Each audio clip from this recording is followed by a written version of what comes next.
right, everybody, you wanted it, we're getting it. We're going over the child vaccine schedule. So, if you don't know me, my name is Grace Ann, and this is Health and Hot Topics. We are going over what the child vaccine schedule is, some of the common myths about vaccines, what you can do if you're pressured to get a vaccine, and good alternatives for your body if you do not want to get a vaccine. I will not be going into all of the specific ingredients of vaccines today. I can say that for a later video, that just would have been too much for one episode. But since I had so many of you really wanting to talk about specifically child vaccines, I wanted to focus on that. So if you would please leave a 5-star review if you like this podcast, if you support this podcast, and as always, thank you for listening. And if you learned anything or if you thought it was interesting, please comment or share it. Share the episode, share it with your friends, share it with any moms that are questioning their vaccine plans or determined to get a vaccine or don't want to get a vaccine, to encourage them, or if you know any moms to be, because this is a very important topic, and I do believe that the more that we work forward for integrity in our medical industry, the better this will become. I hope you guys enjoy. Let's get into it. Vaccines. It's the hottest topic in the health movement. And quite honestly, I think since 2020, a lot of us have been paying more attention to this industry. And I believe that, after they were telling us it was safe and effective, that really made us question how safe and effective all the other vaccines are that we've been taking for granted. Because I don't know if you had this experience too, but I just assumed and took for granted that it was important to have vaccines. It was important to take them. And, I thought it was a little rushed how many they had when we were kids. My mom, she spread them out. For my brother and I, we didn't get all of the ones they wanted her to get at once, but we eventually got all of them. She just spaced them out. I think the only one I didn't get was HPV, just because the studies on that were glaringly bad. But it's not like the vaccine injuries are that much better for any of the other vaccines. They were just hidden a lot better, and the information was not as well known as it is today. So we are going to go into that. I will not be talking about the COVID-19 vaccine, although I know that specifically is something that really got me interested in this topic, just because that was really being pushed even at the conservative school I went to. When I was in nursing school, they were kind of pressuring us to support that, even though I was not required to get it, thank the Lord. I can also do a separate episode on that as well. But I know Crunchy Moms for years have been advocating for an alternative to vaccines. They've been advocating for a choice. They've been advocating for a voice. I know that many moms have been pressured and, honestly have almost been forced to get vaccines for your children, guilted and used with fear mongering from these pediatricians. Some women I know have been kicked out of the pediatrician's office because they would refuse it, that they could just ask questions like, okay, what is in the ingredients that I should be putting into my child? Like, I feel like that's a pretty reasonable question. And while we won't be going into all the specific ingredients today, what are in these vaccines, I will be going over what the studies are showing. Studies, some of them will be from the FDA that they pulled. I know that a lot of you are really wanting some valid resources and research. I will also be giving those where I was researching for this podcast. I will be giving you my sources on what I use personally just for my day-to-day education for vaccine updates. And I will be citing all of these things from Weston A. Price Foundation, Just the Inserts. I will be taking and putting up any NIH studies from my book I'm reading called Vax Unvaxxed. But I do want to give a disclaimer. I am completely independent. I am not financially motivated by any person, organization, corporation. I am not with any sort of bigger hierarchy group. No one is paying me to say anything. These are all my opinions, and this is my objective opinion from what I'm seeing with the data. Please do your own research. Please look into this as you see fit. The point of this podcast is not for me to tell you what to do. It's for me to give you the information and the research and let you do what you can do to be your own best advocate for you and your family. So with that being said, I will link all of my sources in the show notes. So don't worry, we're completely transparent with that. I'm not going to gatekeep my good resources that I found. I will occasionally be casting off to the side because I wrote a whole lot of notes. Cannot memorize all of this information myself. All right, we're going to go over the overview. We're going to go over some of the legalities of it, and then we're going to go into the misinformation on testing. So while it's often assumed that it's legally mandated in the United States that you just, especially if you go to public school, that you have to get your vaccines. Like it's just assumed, I think, for some people that, oh yeah, everybody gets it. Everybody gets chicken pox, everybody gets DTaP, everybody gets polio, and we just don't really think about it. But legally, you don't have to do that. There's literally no law that requires you to get all the vaccines in no state. So if they are claiming that, that is unconstitutional and that is not true, which is another reason why the whole COVID issue was so unconstitutional and so wrong, because there was really no legal precedence for it. But I believe that while it's often assumed that it's to be mandated, we really need to take a bigger look at this because it is so important. This is incredibly important, especially when you're putting it in a child's body. We will be mainly talking about that today, is what we are putting into babies, our children's bodies. Just keep that in mind. Their immune system is still building. They are not fully functioning adults yet. Their organs, their body is still growing. So we are injecting things into their body that really have not been tested very well, but I'm getting ahead of myself. While it is legal, I know that doesn't mean it's easy. And it's not uncommon for parents to ask and then be pressured to not, reject the vaccines, and they can get kicked out of pediatrician's office for even asking that. And I recommend that if you feel forced at all, if your doctor is pressuring you, if the doctor seems short or irritated that you're questioning anything, just refuse it. Take a day, do some research, get a new doctor. Because you do not want a doctor that is not looking out for your medical interest. Because to be honest with you, a lot of the doctors, most of the doctors, not all of them, my brother-in-law is a doctor. I love him. He's wonderful. He's great. I don't hate doctors. But a lot of the doctors are financially motivated. And they do care about their finances over you. Not all of them, some of them. There has been some misinformation on the testing of vaccines. So we are told the vaccines end massive epidemics and their side effects are rare.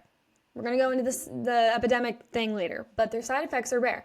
So is that actually true? How often do people actually get injured by vaccine? Like there's a couple of rare people that get, paralyzed or something, but is that really true? Is that true? I'm quoting the Weston A. Price Foundation. Not only has there never been a single long-term study comparing the health and welfare of vaccinated to unvaccinated children, multiple examples can easily be found of vaccinated children acquiring the very illnesses they have been vaccinated against. So with that logic, maybe we should reconsider the vaccine if that's its main purpose, is to build up your immunity so that you don't get the disease that you're trying to not get. Another quote from them, it says, there are no studies of research on the effects of multiple viral bacterial vaccinations given in combination or in close succession and how they affect the human body. Okay, so not only are there no studies on the health and welfare of children, but there's no studies or research on the fact of how many we're taking and how they're all interacting with each other. You know how you can't take, you look up whether you can take a headache drug and you're like, okay, can I take an Advil and a Aleve at the same time? Are they going to go well together?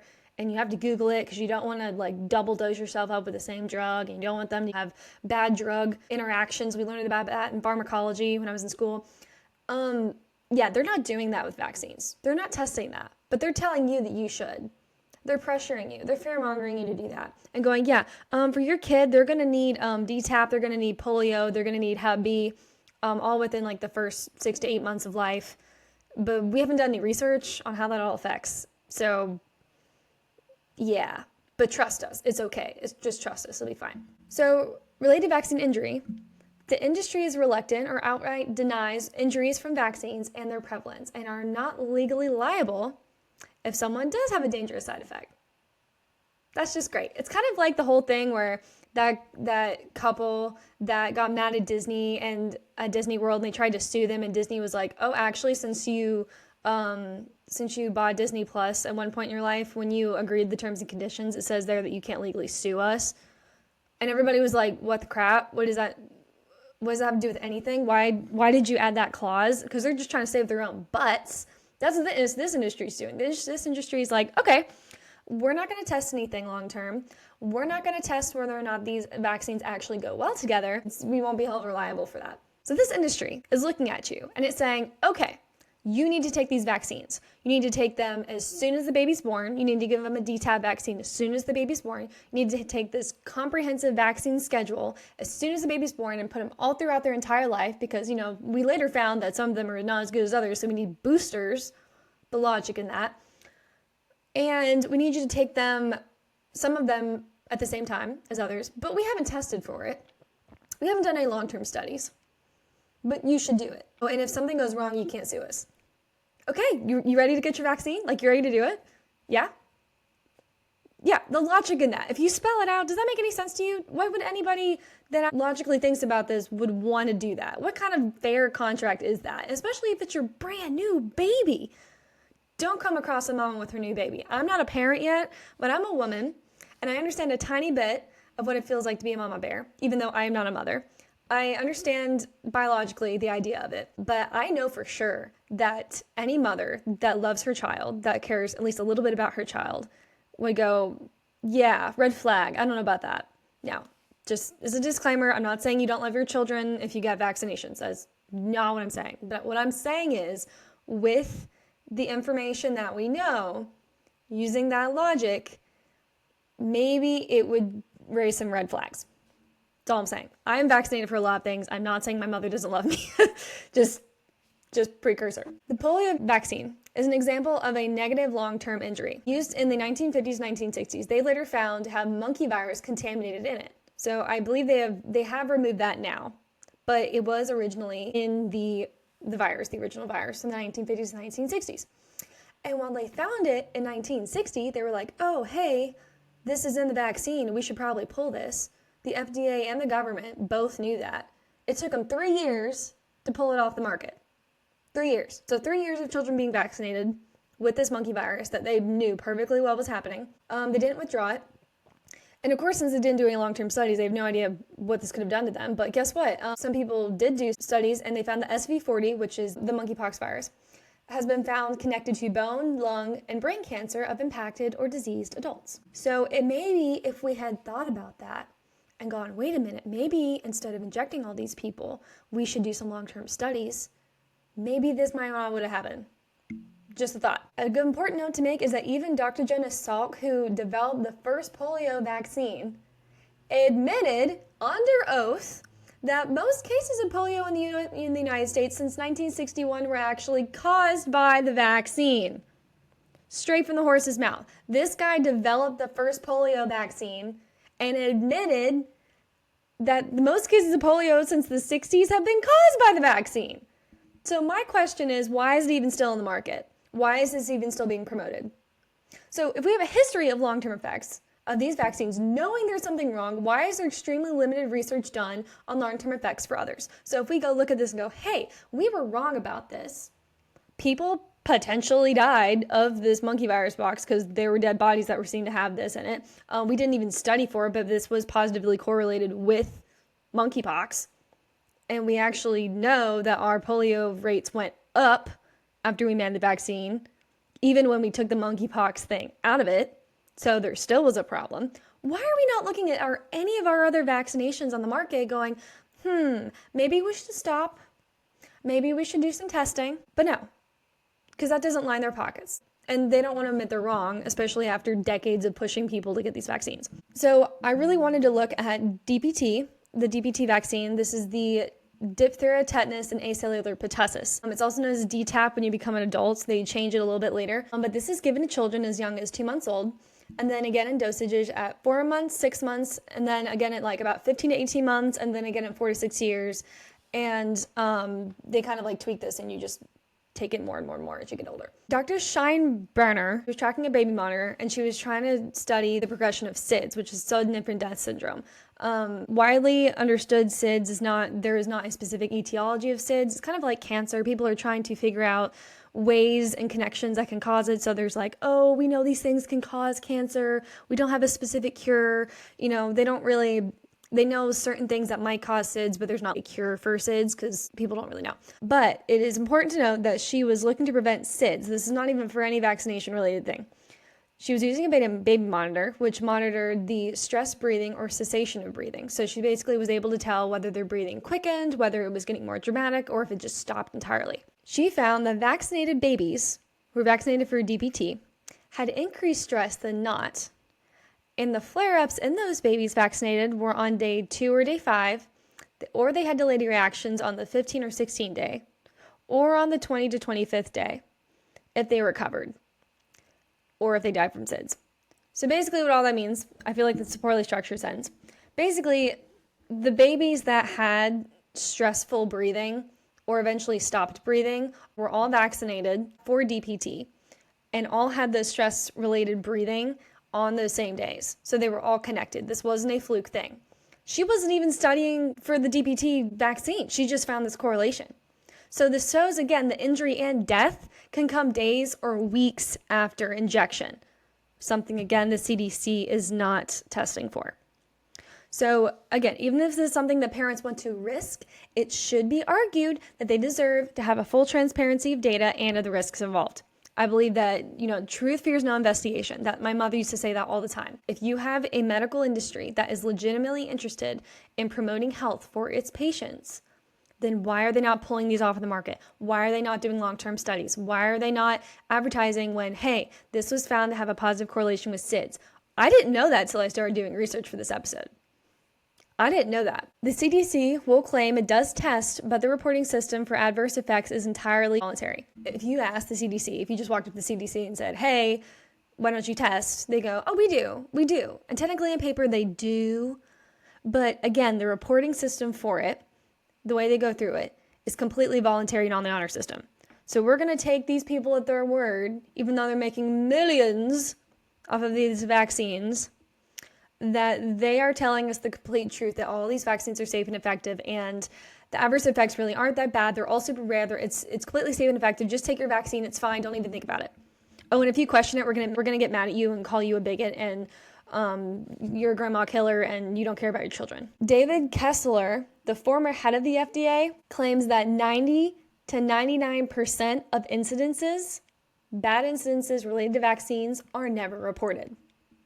I feel like that's a huge deal and a huge stat that should be on headlines everywhere. If these vaccines are so safe and effective and life-saving, why the secrecy? We can then work to safely assume that these numbers of the injuries we are getting are lower than what they actually are. Because think about it, if you have to tell on yourself, and telling on yourself could cost millions of dollars, are you going to tell on yourself every single time?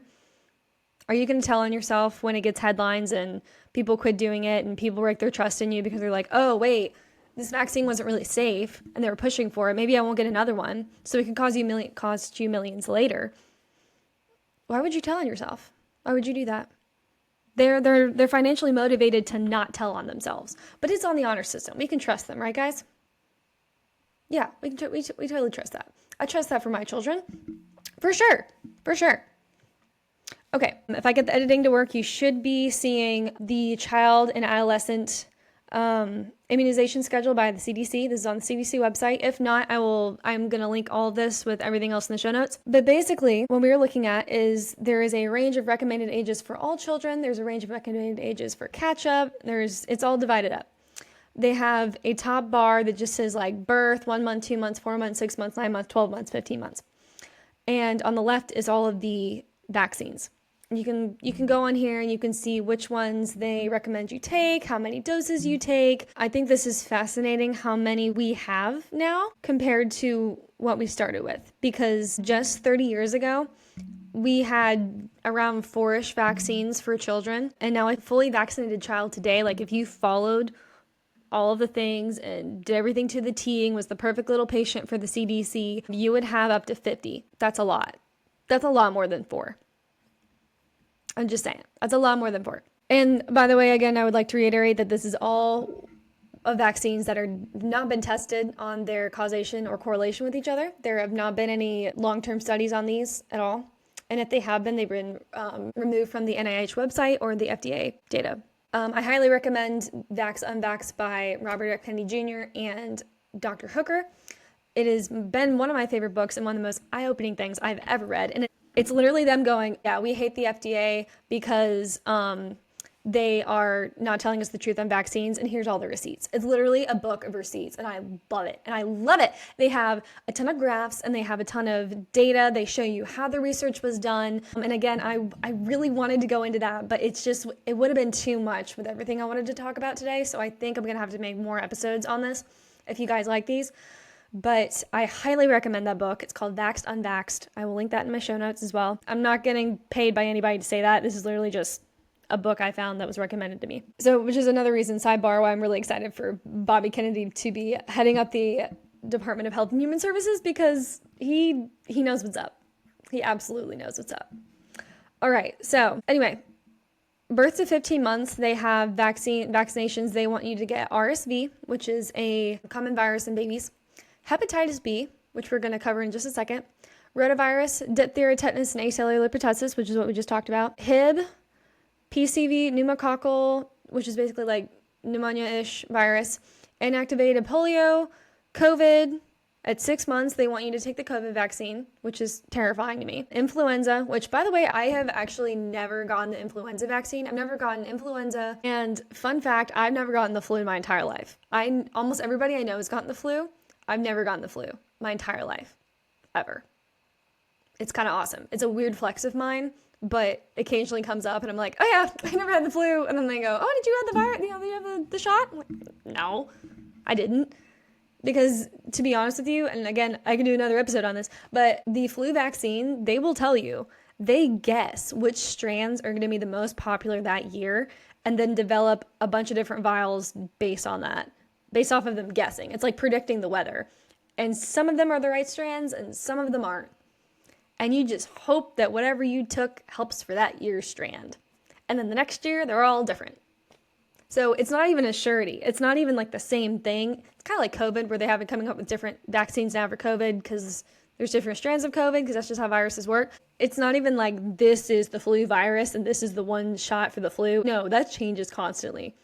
So anyway, I just wasn't comfortable getting a vaccine off of a roulette spin. That didn't feel very good to me. I'm very thankful my mother didn't make us get those when we were little. There's HPV, meningitis, starting at 2 months for some people, RSV, hepatitis A, varicella, measles, mumps, influenza, COVID, polio, pneumococcal, Hib, DTaP, rotavirus, Hep B, and RSV.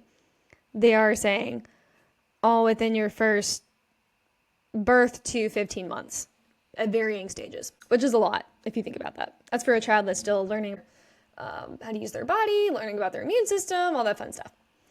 Building their immune system. Okay, let's go into hepatitis B. So hepatitis B vaccine, what is hepatitis? If you don't know what hepatitis is, you're not very into studying diseases, that's okay. I did the work for you. Hepatitis is a sexually transmitted infection.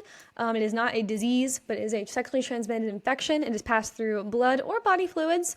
Most commonly seen in drug users, those with multiple sex partners, either hetero or homosexual, and those, but if you think about it, you're like, okay, drug users, okay, that's important. Multiple sex partners, okay, homosexuals, people with a lot of, sex and diseases and things. Yeah, let's give this to children on the day they're born. What? Why are we giving this to babies on the day they're born? Some people might be arguing like, okay, well, it's still important because if the mother has hepatitis B, then she can pass it to the baby. But guess what? Mom can be tested prior to birth with no vaccine required for the baby. So we don't need to be vaccinating the baby. We don't need to be doing that. When it was genetically created in the 1980s, the FDA approved the vaccine after just 1,636 doses were given to 653 children.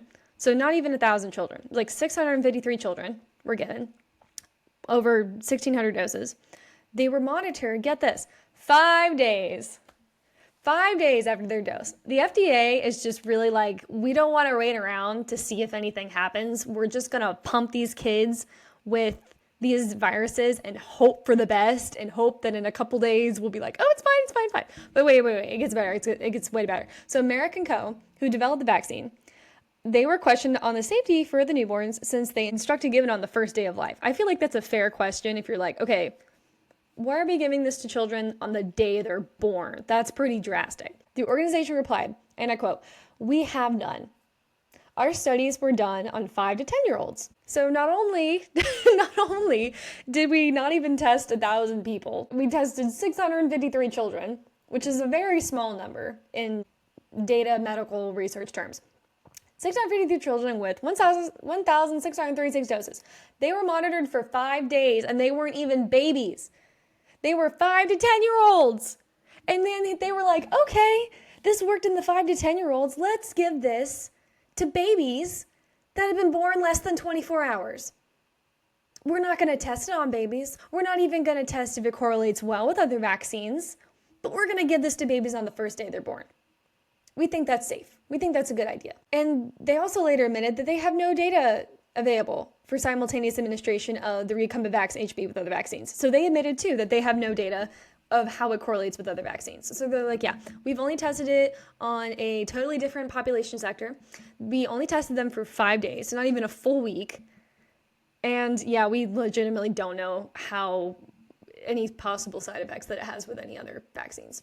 But yeah, put it on your brand new baby, that's brand new to this world. Hasn't even had a full cycle of the sun going up and down, rising and falling. So let's just get that to that baby. In that same year, in 1996, it was reported that 270 children under the age of 14 had hepatitis B. And only 54 of those cases were under a year old. So again, this is kind of one of those things that is kind of ridiculous when you really think about it. So I know I'm recapping a lot, but this is just amazing to me. They studied a small number of people. It was only 653 children. They tested them for 5 days. And they didn't even test to see how the vaccine correlated with other vaccines. And that same year, there were only 270 children under the age of 14 that even had hepatitis B. Why did we make a vaccine? Why was there even a vaccine for this if only 270 children were reported to have it? And of the 270, only 54 of those were under a year old. Of course, every life matters. Of course, every case matters. But what are we doing that is not even close to the relevant numbers that you need for a data like this? They didn't have a placebo group. They didn't have any long-term data. It's just amazing. And the fact that what gets me about this is that like Kennedy is up there, and one of his big things is he's demanding the gold standard for research on vaccines, which is doing control group studies, doing a placebo group, like, how everything else is supposed to be studied and verified, through the FDA, through our other drugs that we're taking that ideally should be tested in the same way, even though food system is all a scam anyway. But there are methods of doing the scientific research process, and Kennedy is demanding that. And they are saying, oh, you're lying. This robust testing is being completed with the FDA. We have robust testing. That's what they keep saying to Kennedy. What about this is robust? Okay, what negative impacts have been reported from hepatitis B vaccine? So you're like, okay, Grace Ann, this is a little bit ridiculous, but what's actually the problem? Has anybody actually been injured from this? The injury deaths are pretty rare. It's fine. Well, primarily in international, outside of the US journals, of course, because as was previously mentioned, we usually pull all of our own internal journals because they don't want people doing research. There are multiple journals citing this. There are nervous system diseases correlated with this, MS, which is multiple sclerosis, Guillain-Barré syndrome, fever, rashes, arthritis, and SIDS as a direct result of the vax. So we now have a correlation of SIDS to a vaccine that they're giving children on the day they're born. Do you not think every mother that is being pressured to vaccine her child should know this? That this is a possible side effect. One of the possible side effects is that your child could get SIDS. Again, if that is a thing where the mother is like, you know what, it's worth it. I want my kid to get, the hepatitis B vaccine. I'm worried. I'm scared. Well, you know what? She should at least know that, because SIDS is such a huge problem, and SIDS is such a huge and very real scare for new moms. This should be open information, and I feel like this is not announced enough. I did not know this till this week. Which, again, that could just be a me thing. I'm just passing along information. You might know that, but maybe not everybody listening to this knows that. Definitely, it's not being promoted at all. So, SIDS is a direct result of this vaccine, hepatitis B, that we are giving children on the day they are born. Merrick, who made the vaccine, eventually admitted that fever, joint pain, and fatigue and weakness can be found in up to 17% of all hepatitis B injections. That's fine. They're going to admit that. Just up to 17%. It's okay. It's fine. It's not that much. But I found this very interesting. In the UK, and we know that their health system sucks in the UK. It's bad. Lately, the UK has been getting better about that. They actually, I think they banned transgender reassignment surgeries very recently, or maybe it was the hormone replacement therapy. One of those two for children recently in the UK, because they realized how bad it was for the body, and they decided to not do that anymore. But in the UK, over 50% of doctors refuse to take the vaccination themselves. They're like, we're not getting hepatitis B. And you want to know why? They said they referenced known injuries from it. This is coming from the people who work in the healthcare field. Those of you that work in healthcare, you know, you are surrounded by all sorts of people from all sorts of walks of life, especially if you work in the ER. You are susceptible more than anyone to bloodborne pathogens, to contaminated needles, to all sorts of types of people that can do anything to you. Any sort of incidents, like if you're working with the needle and your hand is cut and you come in contact with their bodily fluids, these people are a higher risk than anyone to get hepatitis B, and they're not even getting it, and they're the ones that are supposed to be promoting it to the population to get. And over 50% of the doctors refuse to take it for themselves. You can't make this up. Okay, so why the infants? There's got to be some sort of correlation. We didn't even study this for infants. Well, in 1996, which is the year a lot of stuff happened in 1996 apparently, about 1,000 reports had adverse reactions of those under a year old, including 47 deaths, which is a horrible thing. But to be honest with you, I feel like this number is pretty low because, again, as we're looking at the reporting of the vaccine injuries, they are not liable to report everything. You report it if you feel like it. You're under the honor system. They're supposed to report vaccine things, but even the guy that ran the FDA was like, yeah, 90 to 99% of these instances were just never reported. So going with that, looking at how much data they're hiding already, if we estimate, I just thought this would be fun, we estimated that 10% of the true deaths and injuries are being reported, just 10%. The actual number for that year is not 1,080, but it'd be 10,800 vaccine injuries and 470 deaths from the vaccine.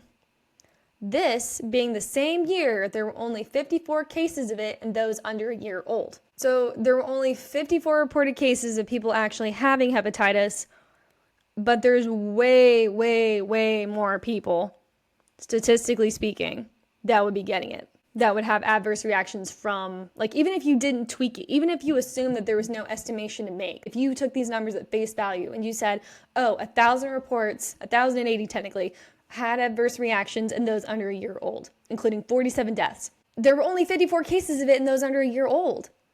Mathematically, that doesn't make any sense. Why would you make a vaccine for that?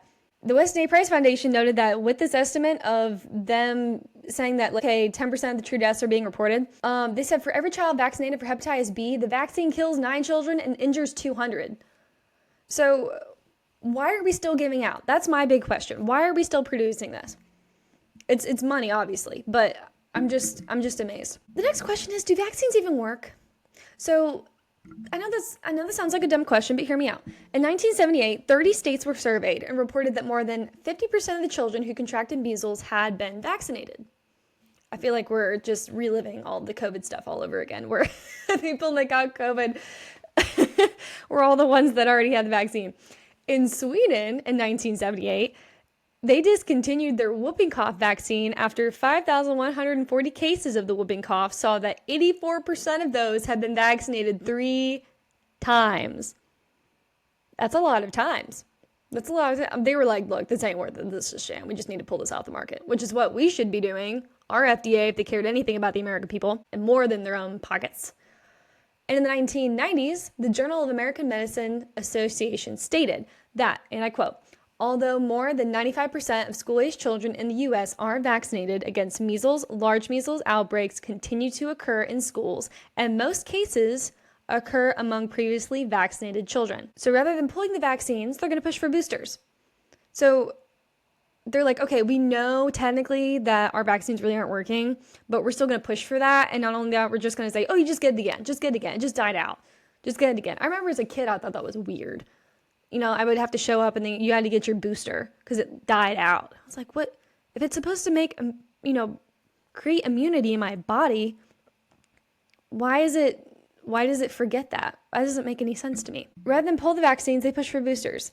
They don't even see the long-term effects of the boosters either. So we're not even seeing if the boosters are doing anything if the immunity is really accomplished and how long the boosters actually last. I feel like they have been tweaking that with some things. I feel like with tetanus a while ago, they changed that up a little bit. But yeah, this is just crazy. So this myth was very interesting to me because I honestly wasn't sure about this. This is something I kind of grew up always assuming, that vaccinations ended epidemics. Let me know if you also thought that too, because no judgment.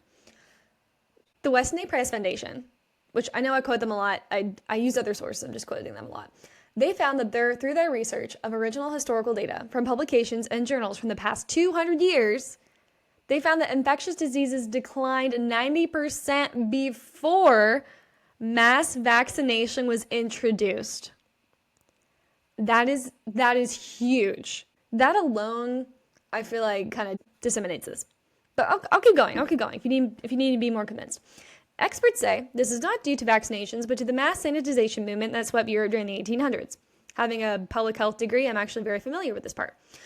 This includes hand washing, moving human waste out of the streets through plumbing, cleaning the streets so fresh produce and milk can be sold and kept in cleaner environments without the fecal matter there. So they moved all the fecal matter out so that you're not having to step in it, you don't smell in it, you don't touch it.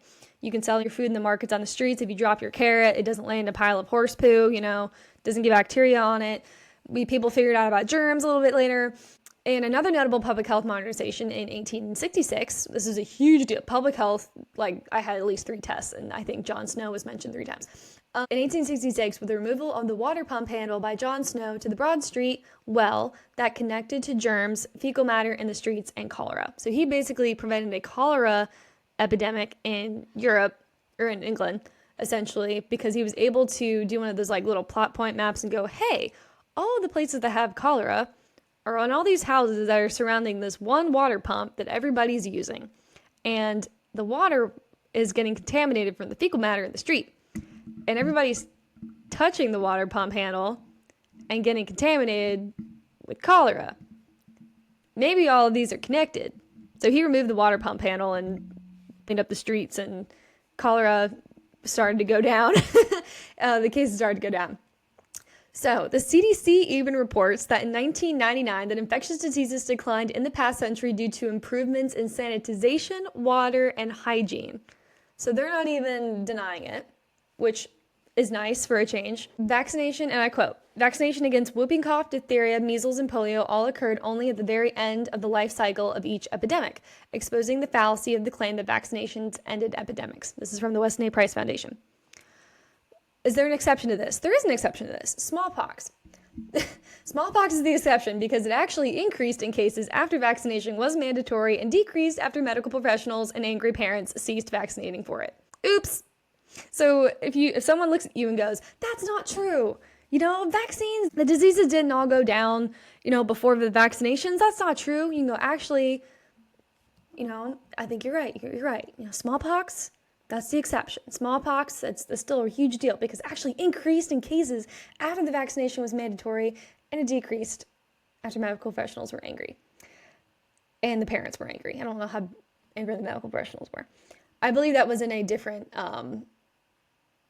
country. This was not in the United States because smallpox is still kind of, that doesn't sound like something that would happen in the United States, at least not until very recently.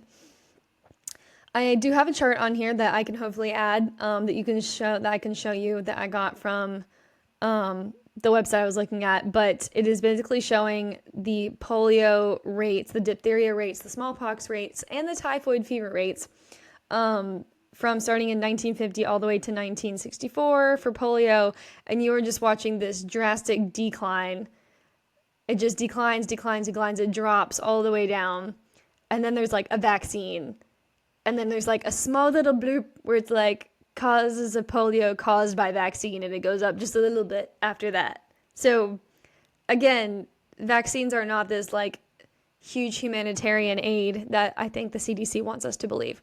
Smallpox, England and Wales, same story. There is this dip, there's decline of smallpox. They have the mandatory vaccination enforced right after 1860. It spikes really high up, and then it starts to go back down. This is from the figures of the UK Ministry of Health. It starts to go back down, and then it says the mandatory vaccination repealed, and then just stays down. Diphtheria, you guessed it, same story. It starts to go down, it goes back up, and then it goes back down itself, and then you get a vaccine. And it kind of rides the little wave down. It was already very much decreased by the time the vaccine was made. It's kind of like the equivalent of being in a group project, and nobody else wants to do the work in the group project, and you end up doing it. And on the last day, one person from your group project hops over, they add your name and a title to the top of your paper, and they want to claim that they're the reason the paper got an A. That's kind of what this is. The vaccine's like, we solved this! We eradicated diphtheria! We eradicated polio and smallpox! Yay, we did it! Oh, sanitization, education on germs and health, cleanliness did this. You didn't do this. You were like riding the coattails of this success. You didn't do that. It's a big fraud. So what are we doing? What are we doing instead? You're like, okay, Grace Ann, you freaked me out. I'm not going to get any more vaccines. Maybe I shouldn't vaccinate my kid. What do you do if you don't want to get a vaccine? Well, diet. Diet is huge. Diet. I will never shut up about the diet because it is a huge, huge deal. I'm not talking about eating kale. Kale is actually kind of a scam. Diet is what you're eating. Diet is how high in protein you're getting. It is the vitamins you're getting. It is the nutrients you're getting. Diet for natural immunity. Strong diets enable strong immune systems. So you need to build up your natural immunity defense systems through these tips. There are a couple tips. I will link them. I'll put a post out about it too once this episode is out. But you want to minimize sugar, processed foods, additives. You guys know the drill. No food dyes, that's out. Natural flavors, if you can avoid it. It's really hard to avoid natural flavors, but keep those out. Excess processed sugar. My husband and I, sidebar, we really don't have a lot of sugar in our house. We occasionally will have sugar with certain things, but honestly, I use the organic coconut sugar that's supposed to be better than the white granulated stuff. But even then, we don't really use it. We barely use it. He actually uses raw honey and loves to do this. It's a natural sweetener. So we have gotten so acclimated to having baked goods that are sweetened by raw honey naturally that anything that is normal sugar, or at least a little bit sweet, is way too much for us. We both kind of get sick. We will split muffins. We did this at our, it's kind of ridiculous, a little bit sad, but not actually sad because it's good for us. But we went to our little small group thing and I knew I couldn't handle a whole muffin by myself because it was one of those box muffins that had the sugar on top where you could like crunch it and stuff. And I grew up with those, and I used to love those, and I took a bite, and I looked at Nathan, and I was like, I cannot eat all of this. So we cut it in half, and he had the other piece, because I was like, I'm going to get sick. So these will not only help you with your immunity, it will just help with every other part of your body as well. Your body will thank you. But for promoting your natural immunity, minimize sugar, consume natural bacteria through methods like raw milk, raw whole milk. You want to do that in little tiny shot glass bits if you have not gotten your immune system used to it. Kefir grains, my mother loves kefir grains. Oh my gracious, kefir grains are great. They are the most like probiotic you will ever have. It's a lot like milk. It's basically like this fermented yogurt kind of thing, which sounds weird, but honestly it tastes really good. And you can put the grains and the liquid in smoothies and your yogurt and your cereal, and it tastes amazing and it's incredibly good for you. It's great for your gut health. Fantastic. So you want the good bacteria in you because honestly, that is a huge deal of building up that immune system. That is my beef with hand sanitizer. I know I do so many sidebars. Sanitizer is a scam. Totally a scam. They're like, oh, we will kill 99% of the bacteria. Yeah, that's 99% of the easy killable bacteria. So they will kill all of the easy to kill smaller bacteria, including the bacteria on your skin, the good bacteria. So then all that's left on your skin surface is the bigger, harder to kill bacteria. And you don't even have a natural defense system. So yeah, hand sanitizer actually kind of worsens your situation. In some cases, I would just say don't even use hand sanitizer. It's better to honestly just leave your own good bacteria on your hands. Wash your hands. Washing hands is amazing. That is good for you. Get good soap. Don't get the crappy Bath & Body Works soap. You only get Bath & Body Works for the girl that you hate because Bath & Body Works wrecks our homes, ladies. It absolutely wrecks it.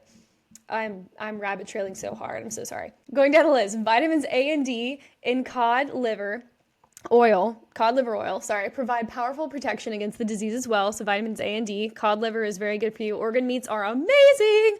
Organ meats are amazing. They're so good for you. If you don't like organ meats, you can mix them in things. You can cut out, I know people that like cut organ meats into little bits and they throw them in their foods and they don't even notice them if they don't like to take supplements. My husband hates to take supplements. I'm okay with them, but he hates swallowing pills. So if that is not your thing, maybe cut them up and put them into things. I know it's a weird mental block to get behind, but trust me, you get the most vitamin, nutrient dense meat when it's organ meat. Cholesterol-rich foods, the good kind of cholesterol. There's HDL and LDL. I can go into that later, but there's good cholesterol and bad cholesterol. Cholesterol-rich foods like egg yolks, liverwurst, and butter, good butter, grass-fed butter, grass-finished butter, and cream help build a strong nervous system and support good gut integrity. Again, gut, huge deal. Gut is like the vine and everything else is almost the branches. Not entirely, but honestly, a lot of your gut health will affect how the rest of your immune system works. Fermented foods like sauerkraut. Sauerkraut is amazing to provide protected bacteria in the digestive tract. Gelatin-rich bone broth includes good gut integrity and helps detoxify. Are you seeing a pattern here? Gut health, gut health, gut health. Good bacteria equals gut health equals hard, strong immune system. Bone broth is amazing. Try and get something organic. Try and get something local. I know a local farm that sells literally chicken feet. I freaked out when I saw that. But chicken feet, and you can stick chicken feet in boiling water, and that will help with the bone broth. You can also just cook chicken and keep the broth. But I thought chicken feet was more fun. Vitamin C. Good old vitamin C from fresh fruits and vegetables, from fermented foods like sauerkraut, which we already did. Sauerkraut helps fight infectious illness. Good old red meat. Love me some red meat. Red meat. Whatever you thought you knew about red meat, throw it out. Red meat's amazing. Red meat is fantastic. They try to make you think red meat caused all these heart problems and cancer and it's horrible for you. Actually, red meat's amazing. It's a superfood. Red meat, seafood is amazing. They have those omega-3s, those good oils for you. And kefir are good sources of zinc, which are an important nutrient for the immune system. So those are some things that are good for your natural immunity. I know I'm running long today. I'm running very long today, but I appreciate you guys sticking with me. We're almost done. So I just wanted to walk you through. Just the Inserts is an amazing, amazing resource. She does all the research for you. She literally just pulls, it's literally just the inserts of the vaccine inserts, and she pulls out the important things that you need to know about what they are putting in their ingredient list and what you should know about that. And I know it didn't really go into ingredients too much. That can get very technical, and I try and keep my talks and my explanations a little bit more broad so that the layman can understand a little bit better. But I might go into that just because I'm kind of nerdy and it's interesting. But that's also a huge beast to take on. Vaccines in general is a huge, huge undertaking. So I just had to split it up. But she has this drop-down menu on her website, which again is linked in the show notes. It says the informed consent process. So she's going to start out with medical professionals provide information and recommends a medical product. Okay, then you drop down. Patient or parent asks questions, researches the product, and then asks follow-up questions. That is the big thing I'm encouraging you guys to do. I'm not trying to tell you to do anything. Clearly I have an opinion, but this is my opinion. Please do your research. Please do it for your children, for yourself. Do your own research. Do not take your word off of other people. Or if you do, make sure that they know what they're talking about, which I do know what I'm talking about. I have a degree in public health, and I love this, and I love doing what I do, but I don't want to be held liable for anything. After the medical professional has answered all initial questions, the patient or the parent makes one of the following decisions. They can accept it. The parent or the patient accepts a recommended medical product. They stays alert to any potential adverse reactions and continually communicates any changes to medical professional. Every time my husband got a epinephrine shot or anything like that, he had an allergic reaction over Labor Day weekend. I kept asking the nurse or the doctor, whoever would be in there, I'm like, what adverse reactions do I need to be looking out for? What's something that I need to tell you immediately that this is very wrong? I want to know. Delay. So they could delay it. The patient or parent may accept the medical product in the future, however, would like to gather more observations about condition or research the product more prior to accepting. Do not let them pressure you into getting something that day that you are not completely 100% confident on. If you feel like in your gut, especially as a mom, that this may not be the best option for your child, do not let them push you. Because guess what? It doesn't matter to them. At the end of the day, they go home, they live their life. But if your child has an adverse reaction, if your child has an allergic reaction, or if you realize that, hey, this is not something I want to do, I have a better option that I want to do for my child, that affects you. That affects your child. You live with that every single day for the rest of your life, whether it's good or bad. They get paid either way. So remember that do not let them pressure you into anything. You have every right to delay something because you have every right to say, yes, I want this injected into my body, or no, I don't want that injected into my body. You have that responsibility for your kid too. Which leads me to declining it. You can decline. The patient or parent declines the recommended medical product and searches for other options, either with the current medical professional or with a new one. Those are your options, guys. You have options. They like to make you think that you don't, but you do. Weston A. Price Foundation also says that if you must vaccinate for whatever reason, if you really think you are vaccinating, or, if your child is being put into a school where they're trying to make it mandatory, if you're in any sort of situation where you're going to get a vaccine, they recommend that you wait until the child is at least 2. Do not give them more than 1 vaccination at a time. I think that's completely smart because, again, there's no study to show what they do with each other, how they correlate with each other. Make sure that all vaccines are thimerosal free. Thimerosal is a known toxin. It should not be in any vaccines. It used to be in a lot more. They pulled some of them off the market, but it is in small doses in some. It is akin to mercury. It is horrible for you. It is extremely toxic.